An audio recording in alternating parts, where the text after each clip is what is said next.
let's bring in an incredible guy, someone who was there with Andrew so often.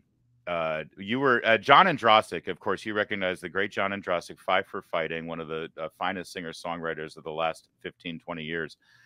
And John, I know. Thank you for being here. This is huge. What you did and who you were was so important to what Andrew did, because he was based in L.A. and he was committed to the intersection of political ideology and theology and the entertainment business. He recognized that what you were able to do and what people in entertainment would do was far more important than those idiots on Capitol Hill watching the State of the Union tonight. So you represent that to me tonight. Thank you for being here.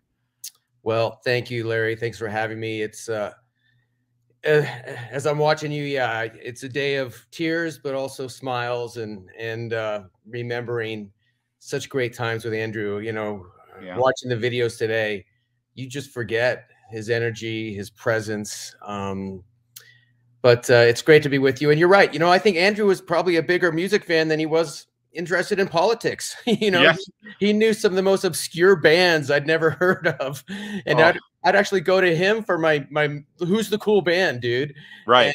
And yeah, he would recite all these bands, and he knew every 80s song, and he was a master of culture. And as you said, yes, he got it way before anybody else. Our side still has no clue, which is one of the tragedies of his passing. But no, he understood that culture matters, and that's why he was such a master, brilliant manipulator of the media. It's so funny. I had like one or two stories that I wanted to tell tonight, and then I figured you guys would all like remind me of things. So you bring up a great point about his music. You know, I did talk radio with him when he filled in with Dennis Miller and did some other shows, and I would sort of be his behind the scenes, sort of help put the show together, and then he'd let me be on air with him a little bit before I had a career. And I said, you know, you actually can do this if you're really focused. And he goes, I don't want to do talk radio. If I'm going to do radio, I want to do music. He always wanted to start a Sirius XM satellite station called Reagan Thatcher Rock or Reagan Thatcher Punk, truly. And it was going to be this very narrow category of music of the 80s into like 92. Right. He hated the fact that grunge came in and took over. That was when he like turned away from music, but and that whole era of sort of new wave punk, angry conservative, from the, you know, the Ramones to I think was one of his favorite bands, but he called it Reagan Thatcher Punk, and that's what he wanted to do. He knew the K-Rock, the old K-Rock music. He would have been a great singer, frontman for a punk band, don't you think?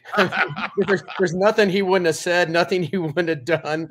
And no, yeah, he loved the arts. He loved music. You know, he loved sports, as you know. Oh God, yes. Man, boy, especially baseball. Love baseball. You know, it was funny talking about stories. I kind of got him into hockey, being the Kings fan, and we'd go to hockey games. And I remember there was one night at a hockey game, and we could tell the people in front of us were aware of us sitting behind him. And there was a Kings fan turned around and said, "Excuse me, may I have your autograph?" And I started reaching for a pen, and he said, "No, Mr. Breitbart." Yeah. Oh man. And boy, did Andrew love it, and did he never let me forget about it. I'm sure. You know, thing, Larry, I know everybody's been talking about Andrew today, appropriately, but Andrew loved being Andrew Breitbart. You know, and who can say that? You know, a lot of us have our issues, but he loved it. Where did his energy come from? You know, he loved being Andrew Breitbart, and of course he died far too young. But it's kind of like these amazing artists that they just burn that flame till it burns out. Yep. And he was one of those guys. You know, he was going to burn that flame till it burned out, but he loved every second of every day. May we all have a piece of that in our lives. And that's one of the things I try to take from him. Oh man, what a great point. How did you two like cross each other's paths? Was it just the typical sort of underground conservative club in Hollywood? You just sort of met at one of those gatherings, or what? We can say FOA. Yes, we can say FOA. I don't know the rules anymore. Yeah, I think we've hit the termination deadline for FOA. You know, Illuminati. But yeah, it's, you know, I met Andrew at one of the very early Friends of Abe luncheons, and it was amazing to watch, because initially came in, you know, like many folks, wasn't quite sure what was going on. But when he saw this kind of group of folks, you know, libertarians, conservatives, Christian conservatives, blue dog Democrats, and everybody kind of just speaking their mind and having arguments and then shaking hands and having a drink, I think he found his home. I don't think he realized that there were people that shared his worldview, that were appalled by the hypocrisy of the media. And as you know, he became one of the leaders of that movement. And I do think when he passed away, certainly, you know, it's nice for us to say, well, we'll do it all together. There was only one Andrew, and when he passed away, it was kind of one of the ends of that FOA organization.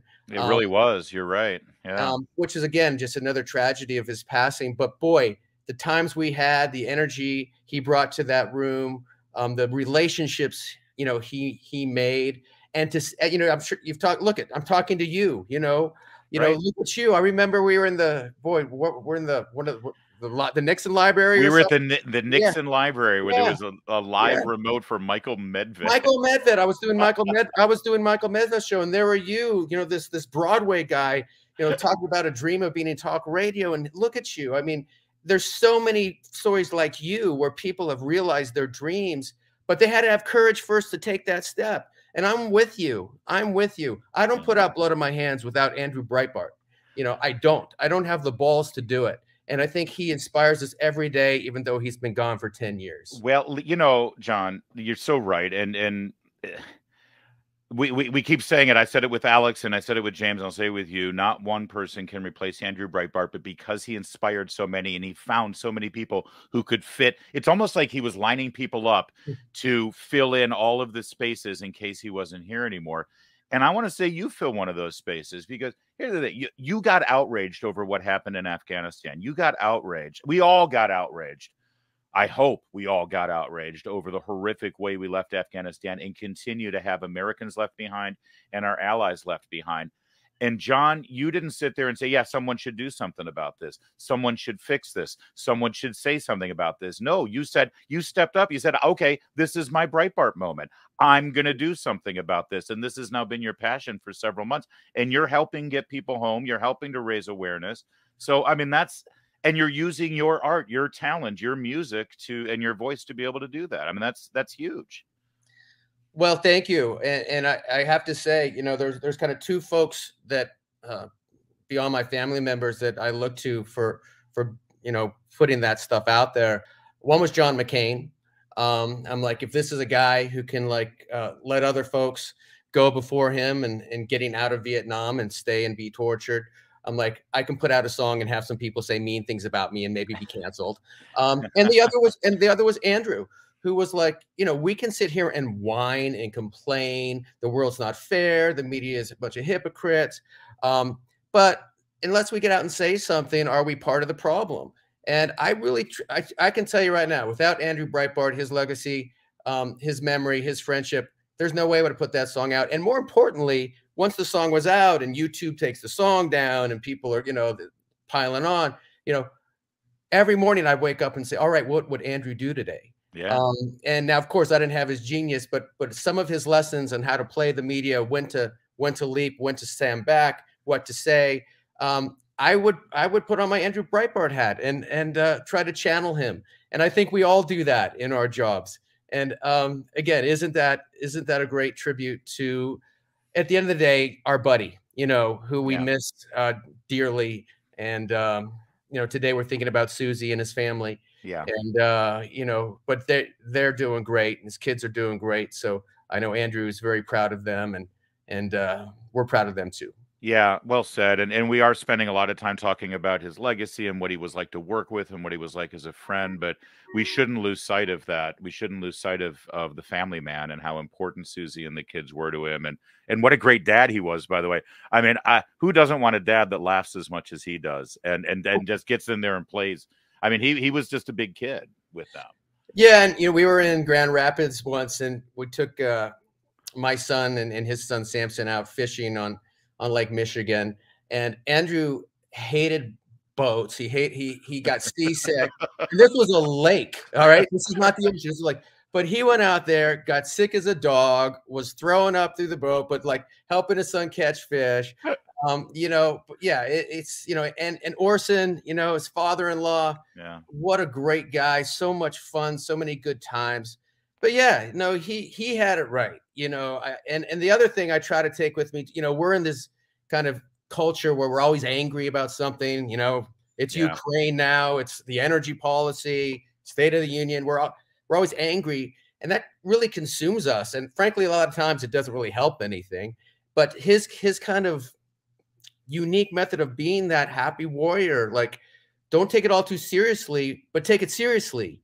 But do it in a way that it doesn't consume you and bring you down and make you become the people that you despise. Yeah. He had a way to really do that. And I think if we take anything, talking about his 10-year anniversary, I think on our side too, we can take some of that. Look, we see how cultures move through the Babylon Bee more than any speech, Yeah. right? Be fun, be funny, be witty, but have that at the end of the day where you can have a drink with your counterparts on the other side, just like Andrew did. And as James said, they can't go away not loving the guy. I mean, in this day and age, could you imagine that? But Yeah. he would still be that guy. Yeah. That's the beauty of it. John, thanks so much for spending some time with us tonight. Honestly, it means a lot to me. And I mean, it's YouTube, so it'll live on forever. And we'll break this out and we'll put it out there so people have to understand how lovable the guy was. I got to be fair. I got to be honest though, real fast.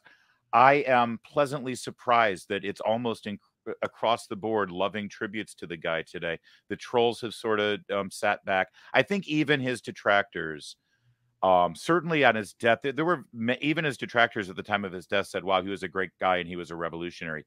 10 years later, I think they can see the real impact that he had. Literally, the entire media changed because of him. And I think that there's a lot of respect today for Andrew 10 years after his death.